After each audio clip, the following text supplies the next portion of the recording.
What's up, guys? We are live. This is Kevin. I am streaming from my hotel room right now. Take a look at my hotel room really quick. I'm not even sure if I'm even logged into Wi Fi. Hold on for a second. Do. Yep, I am on Wi Fi. Perfect. Perfect. Yeah, so I'm streaming a little bit earlier today. I'm exhausted right now. Been really exhausted with this whole damn Pena thing.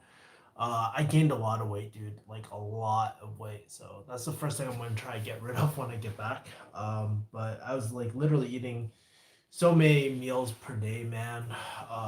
And it was just like the amount of exercise I was doing just wasn't keeping up. So pretty cool there. Gonna be headed back to Boston in a few days, but I have about 2 or 3 more days here in Scotland. I'm not gonna lie, I'm kind of bored of Scotland at this point. Like I'm just ready to go back home. I'm just ready to hit the ground running. I'm just ready to kind of get back to my life and just get settled again.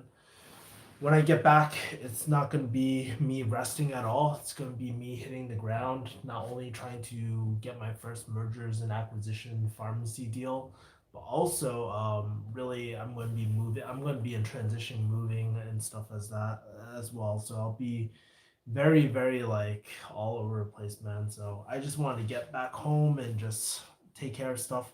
But before that, pretty fun, cool thing is that I'm actually going to back to Boston for Christmas and stuff with my family. So that's that. As far as Dan Pena's, man, that was a really trippy experience. Met a lot of great people, but unfortunately, like with the seminar, we're not allowed to talk to each other for I guess the next like I think it's 5 years. We can't talk to each other for 5 years, so that's quite a while. And my phone is starting to die. I forgot to charge this. Guys, I would love to kind of see who's in here. Hold on for a second. Let me charge my phone and just go here. Got one chat. Let's do live chat. See everything. What were the key takeaways of the Castle seminar so far? Um, I would say the key takeaways really from the castle. Like part of it was, let me fix this. This is all fucked up. Uh, well, part of it is really learning what success really is all about. We did a lot of case studies talking about like what the most successful people in the world do, their habits. It all starts with the mindset, the affirmations.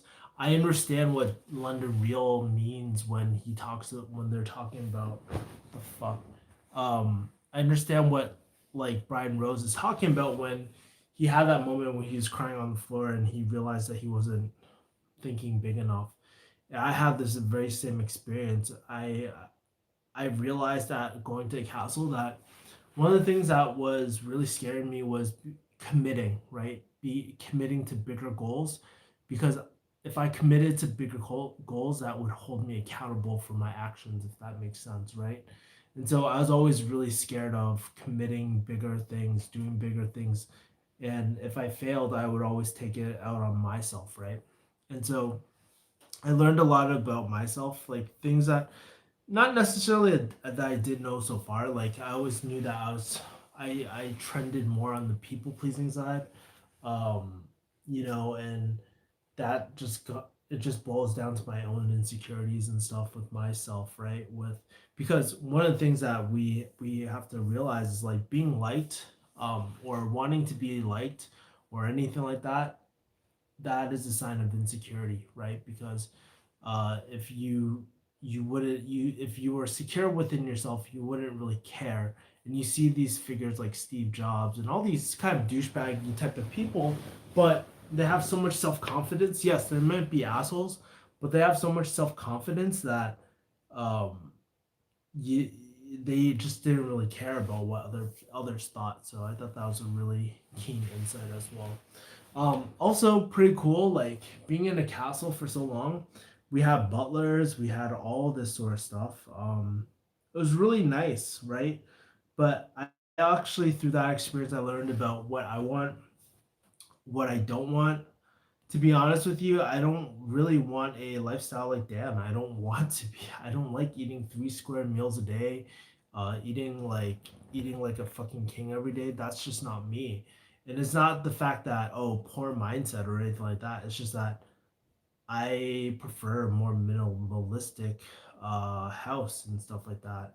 Because for myself, like when I'm my environment, right, I just want to be very minimalistic. I just want to focus on certain things. I don't want to be like, I don't want all this lavish shit in my life. And I think when I get back home, I'm just gonna start liquidating a lot of different things actually after being at the castle. It's really helped me kind of figure out what I want in life as well, and the route for generational wealth. Like literally from one merger and acquisition deal, like, or maybe not the first one, but maybe after first, second, or third one, after you generate some more cash flow, um, that's generational wealth. You can generate a few million off one deal. And it's really crazy depending what sector you go into, what industry you want to go into. um, it could mean so much money, and it's not, I don't want to say it's hard. Like it requires a lot of work, right? Because there's cold calling involved and all that sort of stuff, and talking to people. You have to be secure to get the top talent in the industry. And like for example, if I wasn't going to pharmacy, imagine going to a different industry that I did you wouldn't even know at all, and having the faith that all your work is going to something. You know, like it's easy. Hindsight is 2020, right? Because you hear these stories of people like, you know, they decide to do mergers and acquisitions, and maybe 2 or 3 years later, they make like a crazy fucking amount of money, like 300, let's say $31 million. And let's say if you're making $31 million, but that was for like three, that it took that guy at least 3 years. By the way, smash that like button. I want to make sure we get the engagement up on this channel too. But you know, imagine if it took 3 years to make that 31 million, right? Yeah, if you look back at it, yeah, it's like no duh, you should have done that, right? But when you're in the trenches, you don't have that confidence that everything will work out in the end, because there's no guarantee. It's like any business model is just like there's no guarantee. But you know, if you look at things at a more long-term vision, then you're in a better place. You're in a better position from there. So I hope that kind of makes sense. But those are some of my key insights from the whole castle seminar. Obviously, there's a lot more. I took, dude. If I'll show you my notes for a second. And cool thing too, I was dressing up every single day.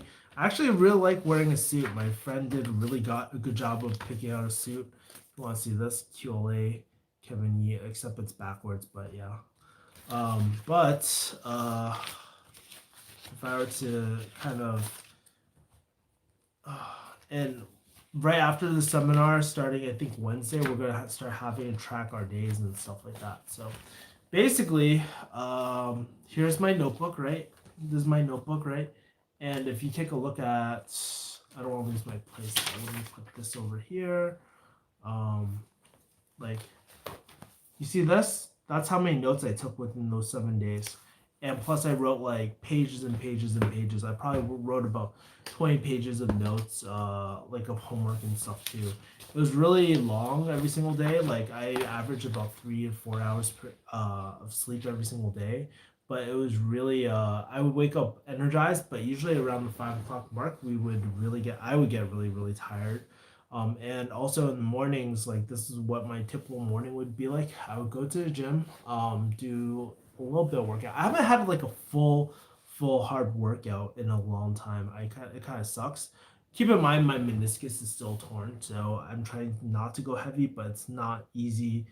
Uh, like I go to a gym, I do a yoga session, but I feel my leg getting a lot better. Like I actually have like a lot more range of motion. Sometimes I forget that I tore it, you know? So I think it's healing at the moment.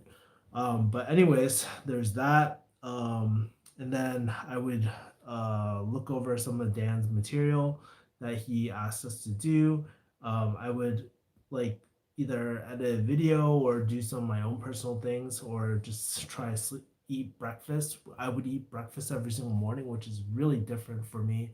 But the breakfast was so good at the castle, like some of the best eggs, some of they had like blood sausage. I didn't eat that shit. But there was like hash browns every single morning and fruit and all this sort of stuff. Breakfast was by far one of the best meals per day. And then like in the afternoon there would be what's that called? Some sort of lunch. Like lunch was okay, and it would change every single day. Um, so it would be things like rack of lamb or like venison or something light, like and a salad and whatnot. I mean, it was buffet style, so you can eat as much as you want. And then there was an espresso machine. I swear we were drinking espressos like crazy, and so there would be that dinner time. It would be in the main like dinner hall. So you have to, and we're all dressed up every single time, right? And we go to we're in class for majority of the day. It really feels like pharmacy school all over again. There was one point in near the end where my brain was seller finance, like debt services, and all this sort of stuff, like EBITDA and um, all that sort of stuff. It was just like very, very intensive. I'm familiar with most of it, but it's kind of like learning a language that you're not fluent in yet, right? Maybe you like, let's say, um, it's kind of like when you're learning a new word, but you have to think for a second about what that word means and stuff. That was the experience I was going through a lot of the time. So it wasn't difficult to keep up, but it was pretty intense sometimes. When we were like the mindset stuff was pretty self-explanatory, but really the more the business, the technical, logistical side, it would just confuse the fuck out of me, and it would be crazy. We had some really smart people in our class. We had like a Harvard MBA students or MBA grad. He's made millions and millions and millions. I honestly felt like I was fucking dirt poor. I mean, there's some people that were in a really rough situation going there, and they spent every single dime going there. But I also met like like people who basically have they're probably like what seven, eight figures. They're eight figures, right? But they're trying to hit that nine figure, right? Is that eight? They had at least like 30 million at least in their bank and stuff. So I just thought it was really interesting how it attracted a broad audience of people. So I thought that was really cool. Um, AZ says, "Are the girls in Scotland hot? Lol. Also, can you network with people in the castle? Heard you're not allowed to. Yeah, we're not really allowed to connect with people for the most part. Um, we talked and stuff. I got along with a lot of people there. I wanted to keep in contact, but we're banned from talking to each other for at least the first 5 years. So yeah, we can't do that. Glad you're learning a lot. It must be a great experience, and the food sounds awesome. Has given any indication whether he'd be continuing QLA in the future? Actually, he said this would be the last QLA at his home. Maybe he'll do a few one day seminars. I don't know, but chances are this is what I believe. Like I think he is serious about no more 7 day seminars and stuff like that. He's probably just I have a feeling he says this is gonna be his last one, but I feel like he's gonna get really, really bored. The staff there are really, really nice too. I thought like there was this butler guy, really interesting character. He would always tell us these stories. There was also a yeah, there was a lot of cool things that I learned in Castle, and Dan obviously he yells the fuck out of you. I got to hear a lot more about Dan Locke's story and Brian Rose and all these different people, and you meet so many different fucking characters like in this online world. By the way, smash that like button, please. We appreciate it. Jorge Soros says, "What is your target industry?" I'm gonna go into pharmacy.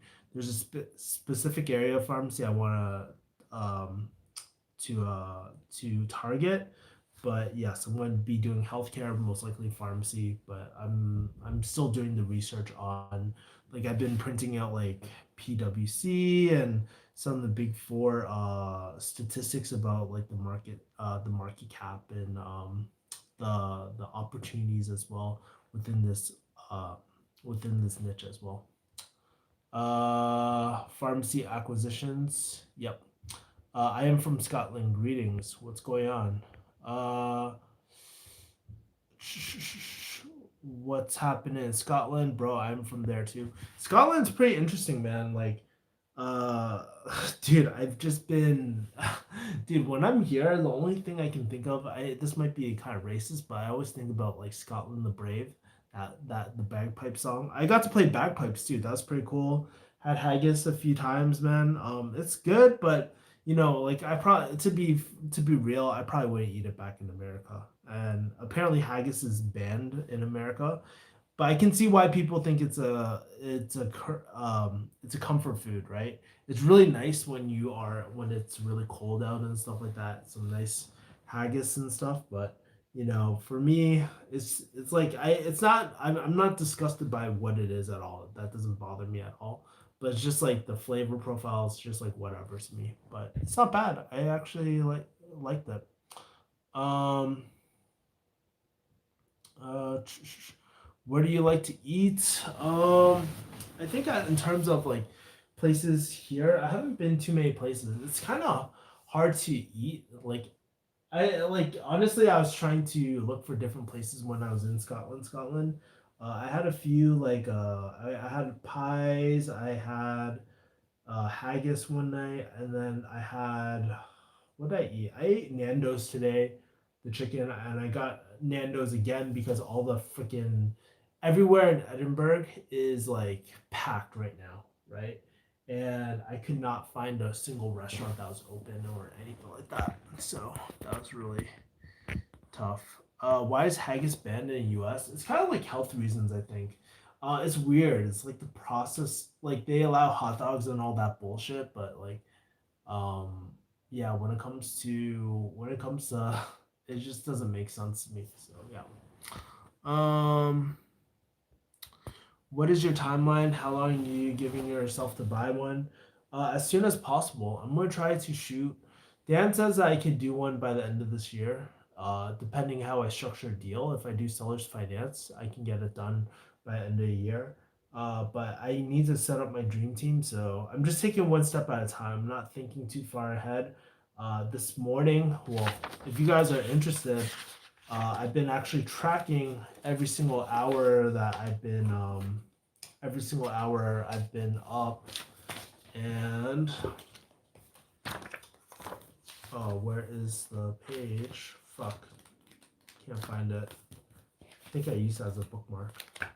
But oh yeah, so like I've been tracking everything I've been doing today, and like I woke up at 5:30 today. Watch the first thing I did was pretty bad. I watched YouTube, and then at 6 a.m. I tried going to the gym. It turned out to be closed. So then I started finishing my executive summary for my pharmacy acquisitions. Grab Made some coffee in my room. Looked at some Toastmasters. Actually signed up for Toastmasters, so I'm going to go back when I'm in Boston and when I'm going into California as well. I think it'll help me with like YouTube as well.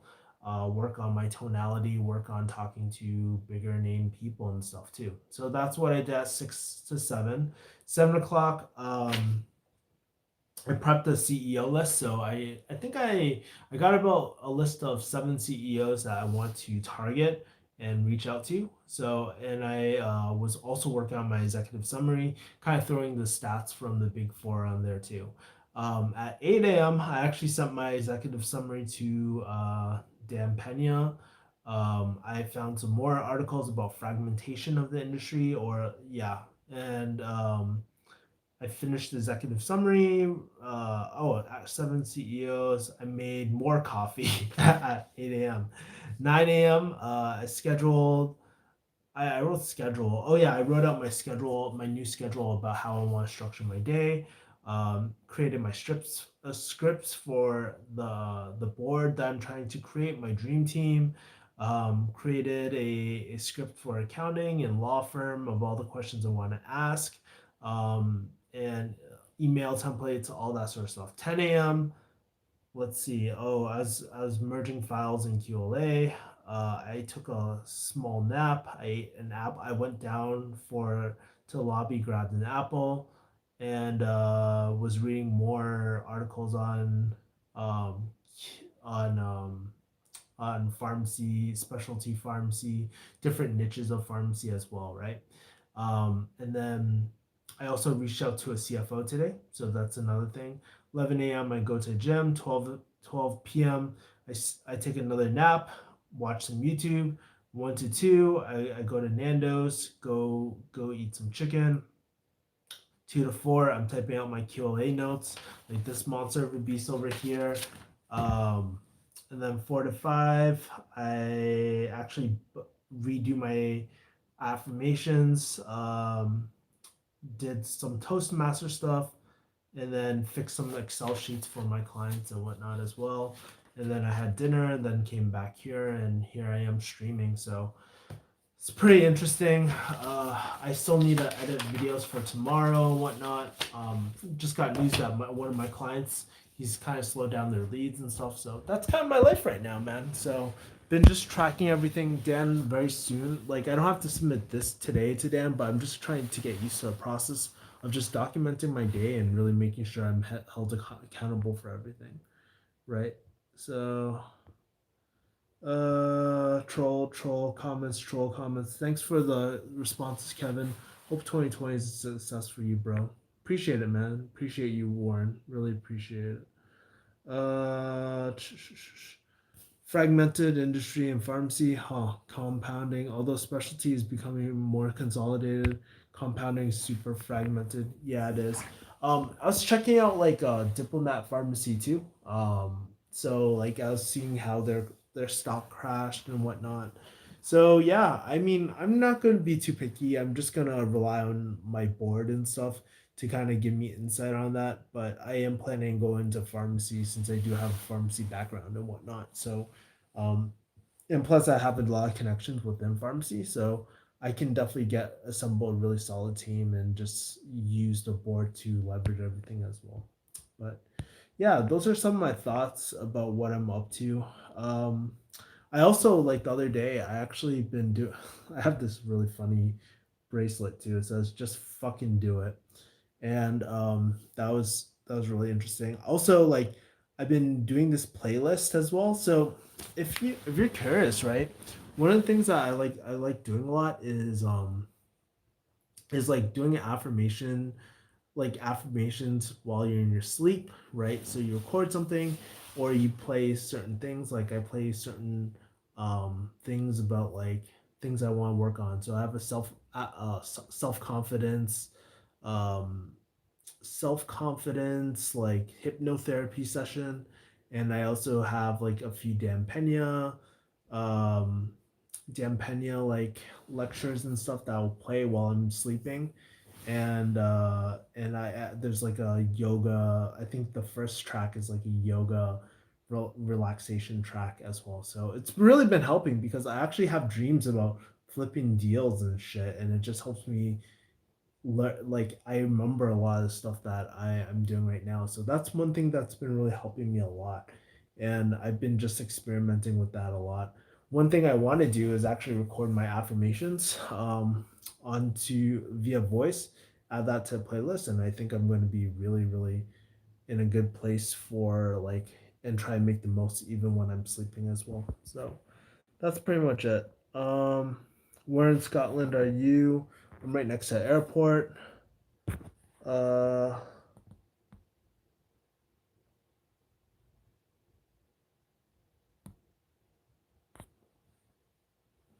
do you like salt and chili chicken? I had curry from Susie Wong's. You know what's really interesting? There is a lot of like Chinese restaurants and shit and Indian restaurants like in the Scotland area. So people really like takeout here for some reason. So I was trying to get some Indian food, but I didn't get to. Maybe I'll order some in tomorrow. But what I'm trying to do right now is like I'm not even trying to leave my hotel that much. Like I'm just like I've seen the city. It was pretty cool the first night, but at this point, it's just like it's a lot of pubs, it's a lot of chips. It's just like the food here is not my favorite to be honest with you. It's been really really rough. I honestly just want to eat clean, and it's just been really hard because everything is like Oh, fried and with some chips, you know what I mean, or French fries and stuff all the time. So I'm just like, I just don't want to eat that shit. Like it's hard. It's really, really hard. So I've just been eating salads like these last 2 days, man. Edinburgh, that's where I am right now. Don't disrespect the Scottish. Yeah. Well, I'm just keeping it real, man. I tried the traditional foods like haggis and stuff. Although, like, I will say the chips here or French fries or whatever, they're pretty bomb here. Like the fried food here is like on point, but in general, like I'm not a fan of the food in the UK so far. So yeah. Uh I think you're talking pish pal. Whatever, dude. Like, I'm just telling you how it is, man. Like, honestly, the food is like whatever here, but I haven't had anything that's really stood out to me. Although I did have like I did go to a Michelin star restaurant last night. It was in the I was staying at the Sheraton Hotel, and that was really, really that the seafood there was bomb. It was like fresh. It was like really it was amazing. So that was really good. But for the most part, man, not a huge fan of like the food up here. Meet any women in Scotland? No, I have not met any women in Scotland, but really interesting. Um, Dan Penny was telling us that like Scottish women are pretty easy, not easy, but they're very promiscuous out here. And he was like doing an accent. How did he say it? Like fancy a fuck in the toilet. I can't do a fucking accent. That was pretty bad. But basically, like they're known for fucking in the toilets and shit like that, and they'll pull you and rip your wiener off. So that's what Dan Penny was telling us. Scotland has some of the best produce in the world. You need to look harder. Yeah, man. If you have any suggestions, please let me know.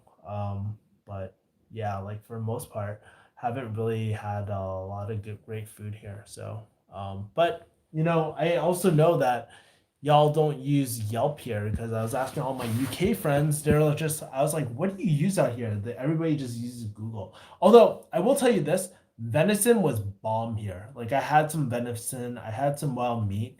That shit was really, really good. That is the one thing that was good. So, uh, is it true that you don't really need a ton of the castle seminar? VC, everything is on the site. Yeah, pretty much everything's on the site. The only things that aren't on the site is just the templates, right? And the scripts. Those are the main things that aren't aren't on the website. But everything is free. And honestly, the Dan Pena Reddit form is really, really good. I get a lot of my information from there too. Like if I forgot something, like I'll just go on the Reddit site and usually the answer's on there. But it just helps having like a lot more format, going through that experience at the castle. Like that's something that you can't replace. And one of the bullshit comments I've been reading on with CoffeeZilla and these other people, and they anybody can have their own opinion, what they want to have, but I've been reading these dumbass comments like about like how people can just learn this stuff just reading books. Yeah, theoretically, I guess you could read books and try to find the answer, but that's not the a one that's not the most time effective way. B, like think about it like this. Imagine if you were a physician, you're studying to be a medical doctor, right? There's a good reason why we don't have our medical doctors just read fucking textbooks, right? And then do surgery. There's three. I always tell people this, there's three components to learning, right? You need the skill transfer, you need the accountability, you need the mentorship, right? And those things are super, all three components are really, really important, and that's something that you get at the Dan Pena Castle experience, right? And even if you guys don't like Dan Locke, right, I can understand why you guys don't like because of his marketing and whatnot. But someone like Brian Rose, he's very genuine. If Brian Rose found it very helpful and it's impacted him that much, chances are it can impact anyone, and for me it's just changed so the way I try to carry myself and hold myself accountable. I always try to stay prepared. I know what my goals are as well. So yeah, man, I'm still digesting everything. It's been like 2 days. It's been 2 days, or actually 1 day since I left the castle, and it's just like I had this 1 day to myself, and everything's still racing through my head. It's really crazy. So, yes, I found that out last night. I got a woman who is one of society's rejects. She was so easy, but she gave good brain. Wow, Nigel. Um, would you bite Dan Penny as a banger if he gave you a chance? Thoughts of steroids in the bodybuilding industry? No thoughts. I don't know, man. I feel like that industry, like a lot of people cheat. Steroids are everywhere, man. At the end of the day, so yeah, that's pretty much it. I am exhausted, guys. I'm going to head off to sleep. I honestly wasn't going to even stream tonight, but I just wanted to stream and just hold myself accountable. Like I always say, like I know I streamed a little bit earlier today, but I think it's important to always like kind of, show up when I can and just do the best I can, and I didn't want to miss a stream even though I'm in Scotland. So all right, guys. I will talk to you guys later. Have a great week. I'll probably shoot some videos for tomorrow, and we'll just go from there, guys. I'll talk to you later. Take care. Bye.